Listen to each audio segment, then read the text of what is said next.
Now you may be wondering why I'm using a ladder to do this. The reason is there's a couch attached to this wall and I can't get that close with the scaffolding. So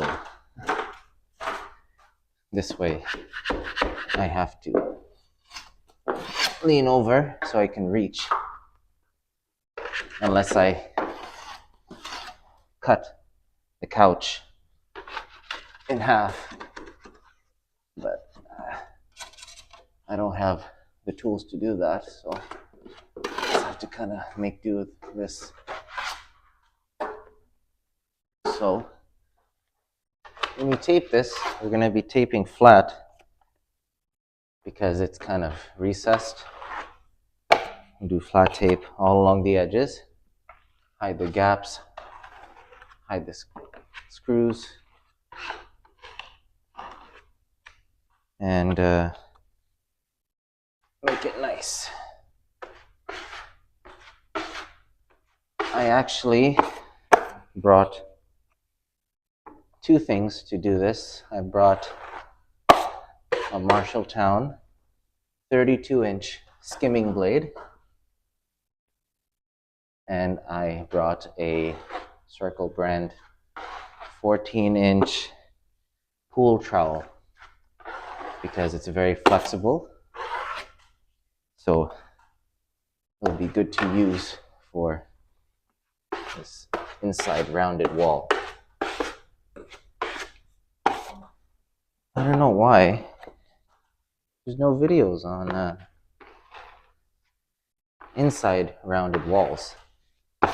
There's outside rounded columns and outside bullnose beads, but nothing on curved walls. I was looking on YouTube and I actually went all the way back to 2004, 2005, and I still didn't find anything. So hopefully this video helps somebody out there. Maybe it will, maybe it won't. You can decide, but I'd like to make a contribution to the internet in regards to curved walls.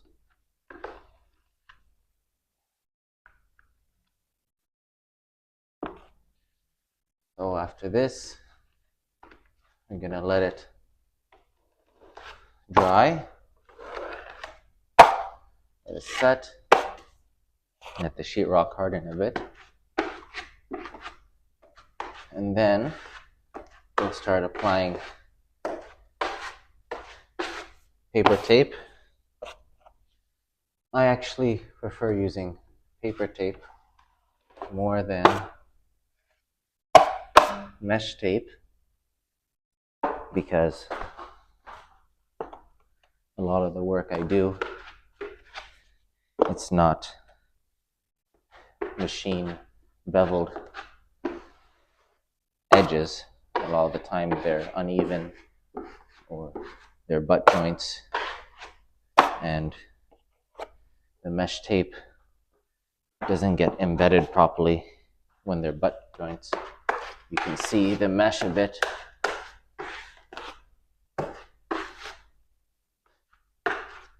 So paper tape is more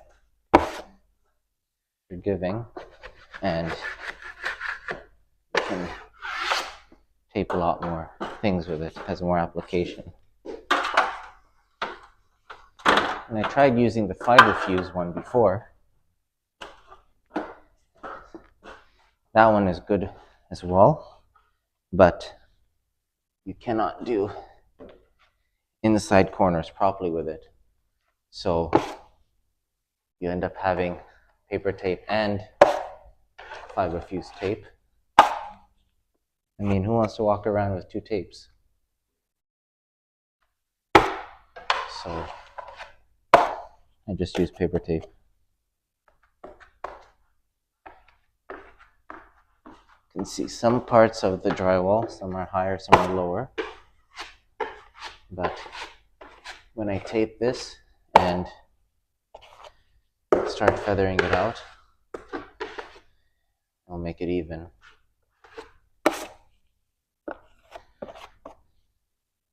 Some of these screws were kind of difficult to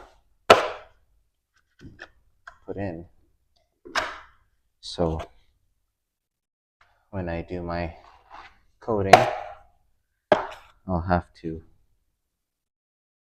do a thick layer. And after I tape this and I give it a coat, I'll probably do a mix of some sheetrock as a base coat, just to build it out a bit, and then layer regular mud on top of that.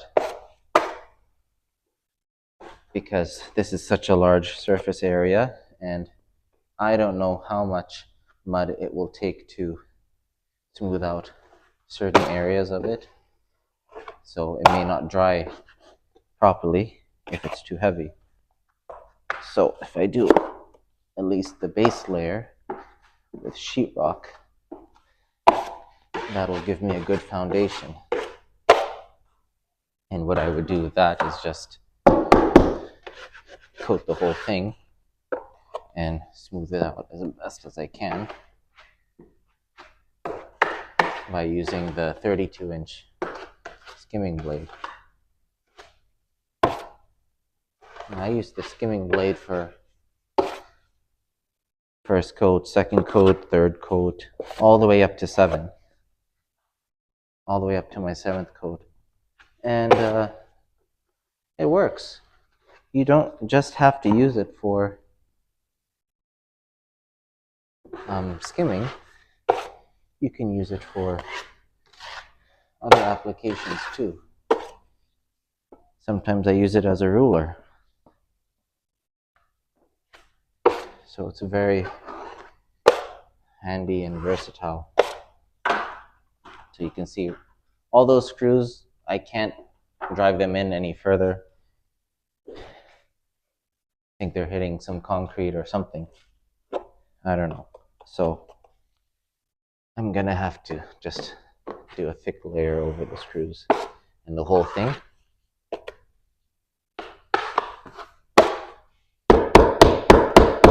Yeah.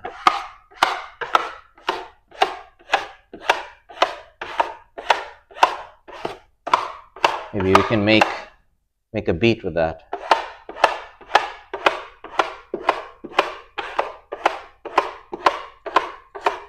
Yeah.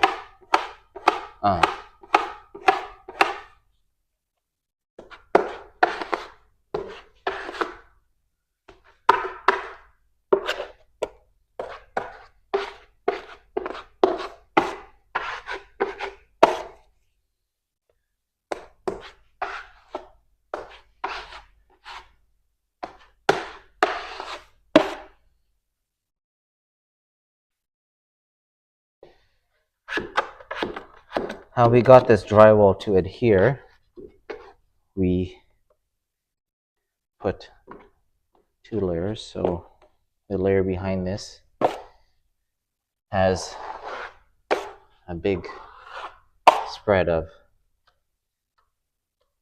drywall compound, and then we put this 1/4-inch drywall on top of it, and it laminates it. And having the mud helps with the adhesion, which will reduce the risk of delamination. And that's what you usually have to do in these instances where there isn't anything really to screw onto.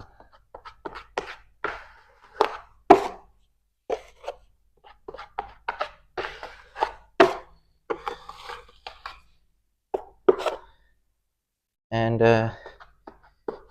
kind of like a glue. That's how it holds it, right?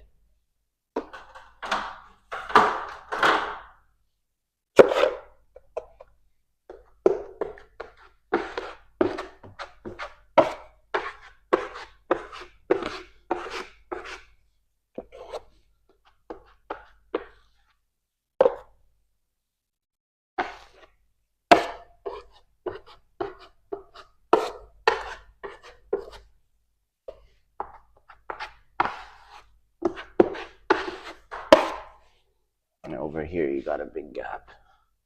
There are big gaps here, so I'm gonna have to fill that in.